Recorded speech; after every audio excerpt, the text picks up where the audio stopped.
I can't be the only one who sometimes dreams what it would be like to live in a different time period. Until I remember the healthcare.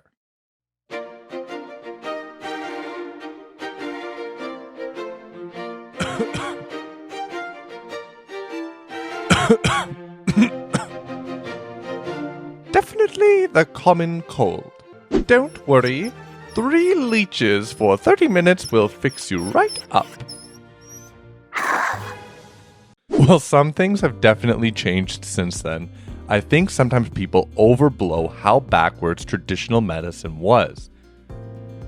Joke about how medieval doctors used leeches to cure injuries all you want, but explain why modern day doctors are now beginning to use them too, as studies demonstrate leeches are able to stimulate circulation and draw out contaminated blood. I think part of the problem lays in the fact that leeches don't come in that little orange drug bottle, which in today's world means one thing: results. While leeches actually have medical backing, that orange bottle is so powerful that when given blank sugar pills and told it was a pharmaceutical drug, patients still reported feeling like there were reductions in their symptoms. A drug is simply a chemical substance of known structure which has been proven to treat a disease. All that's special about it is that it has been standardized and researched conclusively. But here's the thing. Many of these chemical structures are actually inspired by chemicals found in nature. Don't believe me? For thousands of years, willow bark was gathered and used as a pain reliever. We now know that it contains the chemical substance salicylic acid.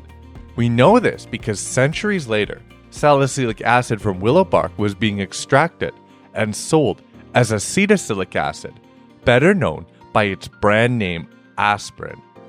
Now, one of the most popular drugs in the world. While the idea of drinking some willow bark tea for your achy joints might seem like nonsense, I doubt you'd think twice about the efficacy of aspirin. Why? Because thousands of research studies and testimonials speak to the fact that it works. This is what is key to remember when we discuss ashwagandha. For thousands of years, ashwagandha root was one of the staples of traditional Indian medicine. And what I want you to remember is just because it doesn't come in that orange bottle doesn't mean that the chemical compounds within it are any less effective. In this video, we are going to take a scientific approach, looking at the substances within the root, the research-backed benefits of consuming them, and how this simple root has helped so many people. The name itself comes from the translation smell of horse, which is attributed to the root itself smelling a bit like a horse, and the idea that the root is supposed to give you the strength and virility of a wild horse. More on that later. In traditional Indian medicine, it is classified as rasayana, meaning it is believed to lead to a long life. Similarly, in more modern times, medicine tends to classify it as an adaptogen. Adaptogens are compounds which allow the body to deal with the physical and chemical effects of stress. It's no surprise then that one of its most celebrated benefits is an apparent reduction in feelings of anxiety and a boost in mood. As people began to understand the importance of hormones, claims began to surface that ashwagandha possesses the direct ability to reduce the stress hormone cortisol. Ayurvedic medicine also classifies it as bala, signifying a belief it increases strength, and as vajrakara, which means something works as an aphrodisiac.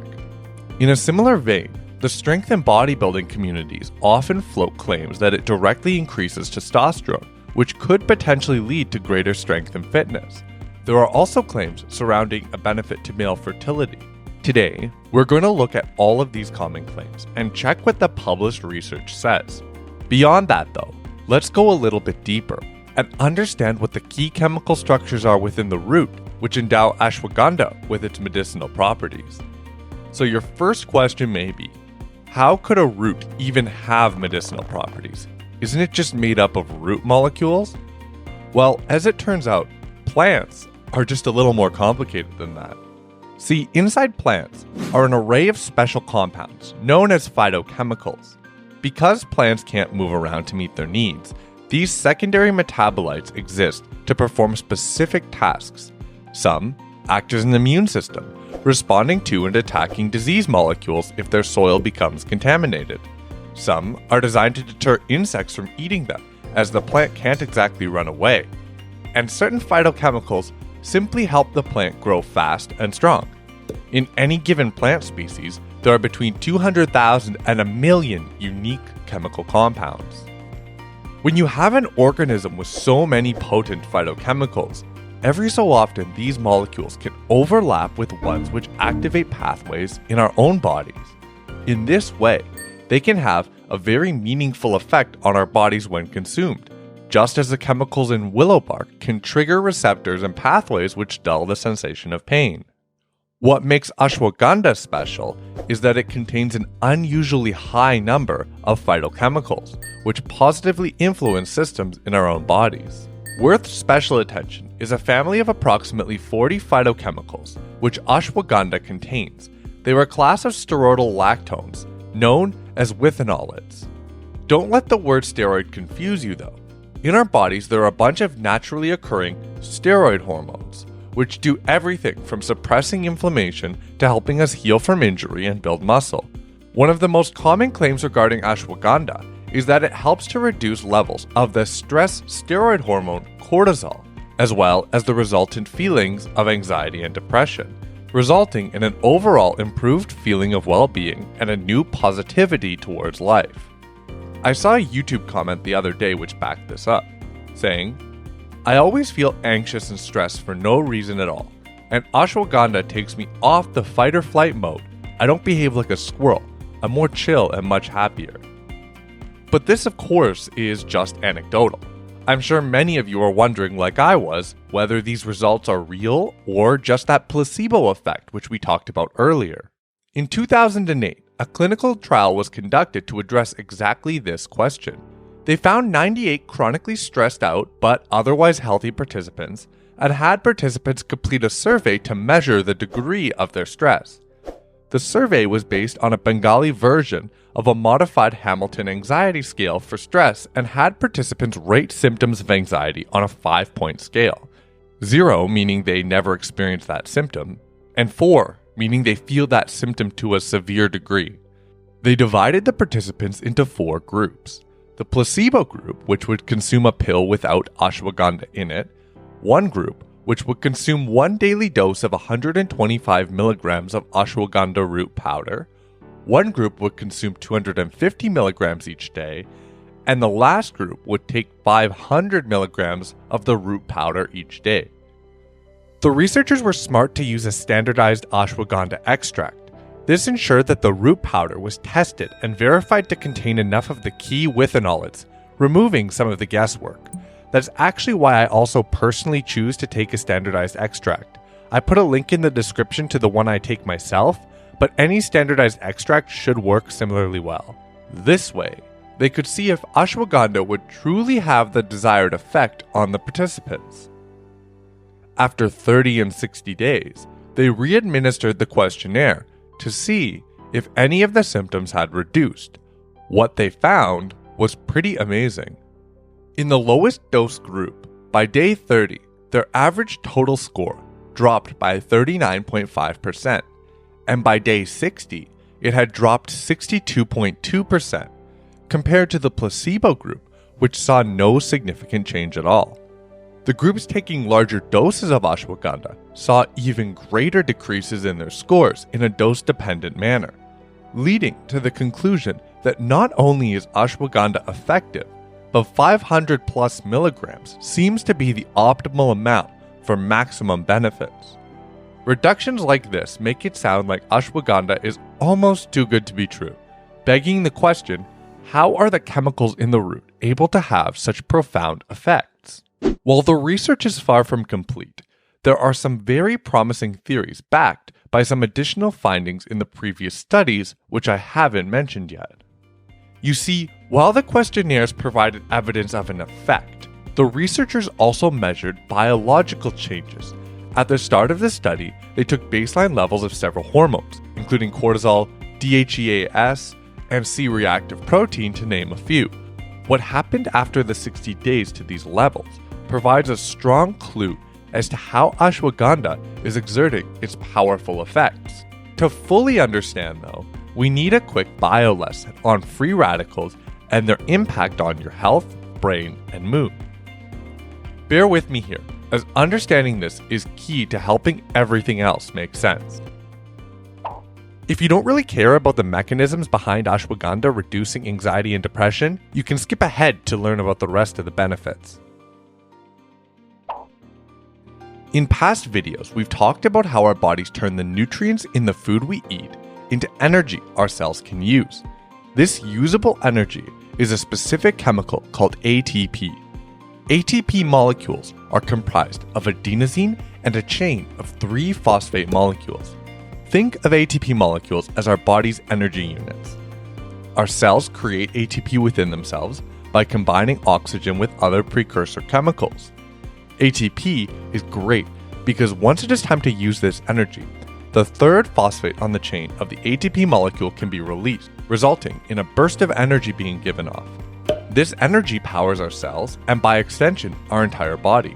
One of the main processes of creating these energy units is called the electron transport chain, which involves a complex series of chemical reactions which create ATP as well as various byproducts. One of the byproducts of this system are excess electrons, hence the name. Now, usually this isn't a problem.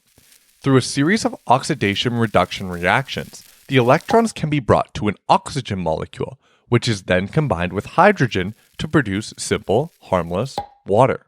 However, in anywhere from 0.1% to 2% of electrons passing through the chain, there is a glitch, where oxygen is instead prematurely and incompletely reduced, creating the superoxide radical, which is definitely not harmless. Superoxide is a type of free radical. Think of these free radicals like the chemical emissions car engines can give off when they misfire as they become older and less efficient. Only unlike the accidental chemicals that come out of your car exhaust, which can damage the world outside your body, these free radicals can damage the systems inside your body. Free radicals can begin causing havoc, binding with chemicals they aren't meant to, reacting with harmless chemicals turning them into toxic ones, even causing DNA damage, which can lead to cell death. This is why people will warn you about the dangers of free radicals. They are hurting your body at a molecular level. What's worse is because they originate in the mitochondria, that's often the place they damage the most. If this energy center is damaged, it can become less efficient at creating ATP, leading to the creation of even more free radicals. While energy generation is the most abundant source, environmental factors can also lead to the generation of free radicals. One of the biggest of these sources is ultraviolet rays from the sun, which when they impact your skin, can knock into molecules, breaking the electrons free, which then causes the cell and DNA damage, which we've come to expect from too much sun exposure. Seeing as how this can be a problem, our bodies have a complex antioxidant defense system, which is usually able to clear away these free radicals. Enzymes such as superoxide dismutase, catalase, and glutathione peroxidase all exist to neutralize free radicals. In addition, there are non-enzymatic defenses, vitamin C, vitamin E, zinc, and copper to name a few. However, sometimes, whether it's due to your diet, lifestyle, or simply genetics, these defenses can get worn down, leading to an overabundance of free radicals. This is both a major problem, but also a major opportunity for ashwagandha. Once I get to it, this will all make sense. See, not only do free radicals destroy DNA and cause cell death, but they also trigger immune and stress responses, both of which lead to the key which ties this all together, the inflammatory response, one of the oldest protective mechanisms in our body. In fact, elements of it existed even before the development of our nervous system. Our stress response and immune response evolved from this primitive inflammatory response. This is why pathways which activate during stress and immune responses will trigger inflammation. If you've ever had an allergic reaction which led to swelling, that's an example of the immune system mistaking something harmless for a dangerous pathogen. And when the immune system triggers, it also lights up the inflammatory response. Here's where it gets crazy though. If your antioxidant defense systems are worn down, levels of free radicals can easily get out of hand. These free radical levels trigger the immune response because high levels of free radicals often indicate cell damage. The immune system thinks there's a pathogen damaging your body. And what comes with the immune response? The inflammatory response. Just like how an allergic reaction can cause swelling on the outside of your body, these free radical triggered immune responses can cause low levels of inflammation within your body. The brain is especially susceptible to this inflammation because it has one of the highest mass-specific oxygen consumption rates in the body. So even the smallest imbalance in antioxidant defense mechanisms can be damaging to brain cells. Brain regions in the limbic system both play a large role in controlling symptoms of depression and anxiety, and also seem to be strongly impacted by the damaging effects of free radicals. More and more researchers are beginning to make the connection that continual, low-grade systemic inflammation in the brain, termed neuroinflammation, is deeply involved in the pathophysiology of feelings of depression and anxiety. One piece of evidence for this link is in levels of C-reactive protein. C-reactive protein is produced during an inflammatory response. Doctors actually use elevated levels of C-reactive protein as an indicator of an inflammatory condition. An analysis published by JAMA Psychology found increasing CRP levels were also associated with increasing risk for psychological distress and depression.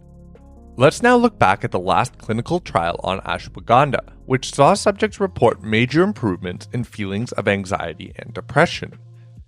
After 60 days consuming ashwagandha, their C-reactive protein levels were down by about a third across the different dosage groups, meaning the consumption of ashwagandha reduces neuroinflammation, which is increasingly being recognized as causative in feelings of depression and anxiety.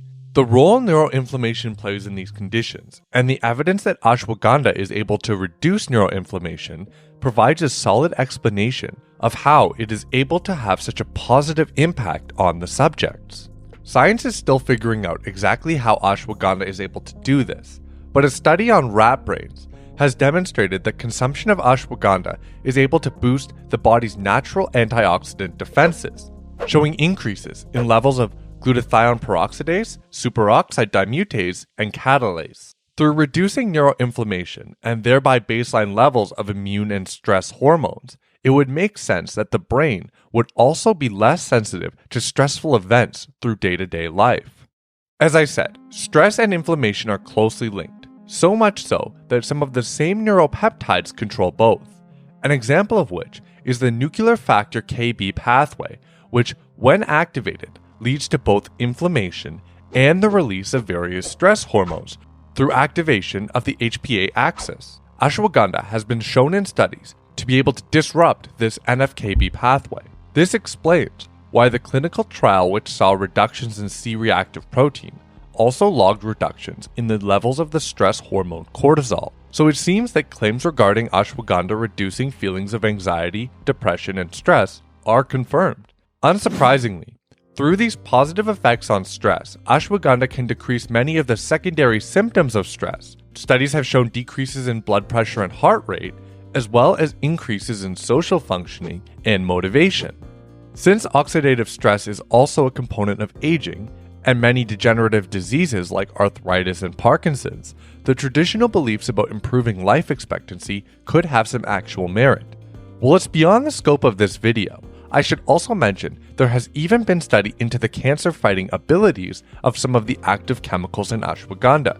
Studies in live mice have shown growth inhibition in various types of tumors, leading more research to be conducted on this topic. Now there's one major category which we haven't touched on yet. These would be the claims regarding boosts in testosterone, muscle size, strength, and male fertility. Well, luckily for us, there is also research on these topics. In 2015, a study was published in the Journal of the International Society of Sports Nutrition to take on the long-standing claims of ashwagandha boosting strength. The idea was to take 57 young men with little training experience and divide them into two groups. Subjects in the treatment group consumed 300 milligrams of ashwagandha root extract twice daily, while the control group consumed starch placebos. They all tested their 1 rep max strength on the bench press and leg extension, then performed the same resistance training program for 8 weeks. At the end of the 8 weeks, they tested for changes in 1 rep max strength, as well as measured for muscle size and testosterone level changes. Now, if you've watched my channel for a little bit, you know I'm always skeptical of the ability of a herb to significantly affect muscular development, which is why I was surprised with the results. Compared to the placebo group, the group consuming the ashwagandha gained significantly more strength, while the placebo group packed on an average of 26.4 kilograms onto their bench press over the 2 months. The group consuming ashwagandha added an average of 46 kilograms. A similar difference was also seen on the leg extension. Additionally, the ashwagandha group also gained a bit more muscle size than the placebo group did. Now, it's well known that new lifters will usually make the fastest gains in strength, so I'd be curious to see how a similar study on trained individuals would turn out. But regardless, these numbers really caught my interest. The authors of the study put forth several explanations for the results. I'll quickly touch on a couple. See, the ability to hit a 1 rep max lift can be broken into 3 components: the size of the muscles doing the lift, their ability to produce energy, and the central nervous system's ability to recruit the muscles and coordinate them to generate the required force. While we already saw that ashwagandha consumption can help with brain function through reductions in inflammation, it is reasonable to hypothesize that this might have a carryover benefit to the rest of the CNS as well. Also, from an energy production standpoint, we know that the antioxidant properties of the herb can have beneficial effects on mitochondrial energy levels and functioning. But the most interesting element by far is muscle size. Based on the measurements the researchers took, we already know that the group consuming ashwagandha did see slightly more muscle growth, so for certain, this factor is playing some role. There are 2 possible explanations for this. One is that the boost in testosterone levels led to greater muscle growth. After all, it's well proven that superphysiological levels of testosterone lead to increases in muscle size. My issue with that explanation, though, is that while the increase was statistically significant and impressive for a herb, testosterone levels still remained within natural levels. While the placebo group's serum testosterone levels increased to about 695 nanograms per deciliter, the treatment group's average level was 725. In my opinion, that isn't enough alone to explain such a large discrepancy in gains. So what is mediating the ability of ashwagandha to promote muscle growth? I think the answer lies in the benefits we've previously covered. For one, the ability of ashwagandha to lower cortisol levels. We saw that cortisol levels fell significantly in the subjects consuming ashwagandha. Cortisol is known to be causative in muscle breakdown. Also, a recently conducted population-based study found that higher levels of IL-6 and CRP increase the risk of muscle strength loss. Ashwagandha, as you may remember, both lowers CRP and suppresses the NF-κB pathway, which is what produces IL-6. You can see how one study put it here. This means, while ashwagandha is promoting growth pathways, it's also reducing the activation of pathways which break down muscle. In terms of fertility benefits, studies on infertile men have found improvements in sperm health and quality. This coincides with both reductions in markers of oxidative stress in testicles and improvements in reproductive hormone levels. So now I hope you have a better idea of how ashwagandha really works. I had to read through countless papers to get to this understanding, but now you won't have to. One thing I should mention, if you're interested in picking some up, make sure you buy from a reputable brand. Some brands will dilute the root powder with material from other parts of the plant, which haven't been shown to produce the same result. Some brands are doing it right though. They select strains of the plant to breed with potency in mind. They also test and standardize all of their extract to ensure it contains the active within solids. I personally always go with these since it gives me a better idea of what I'm getting. While there are a few on the market, the most common one you'll see is called KSM 66. Developed by a lab in India, I like that it's certified as USDA organic, and it's what's used in the ashwagandha supplement I linked below, the one I take. Also, this channel just has 5,000 subscribers, so if you want to make sure you see my next video, consider subscribing, or you may never see me again. Also, feel free to follow me on Instagram, shoot me a DM, like all my pictures if you must insist. It's up to you. Also, as we get closer to 10,000 subscribers, I hope you're all getting hyped for my next PR video. I'm gonna be downing some ashwagandha before that one. Until next time, D-Man signing off.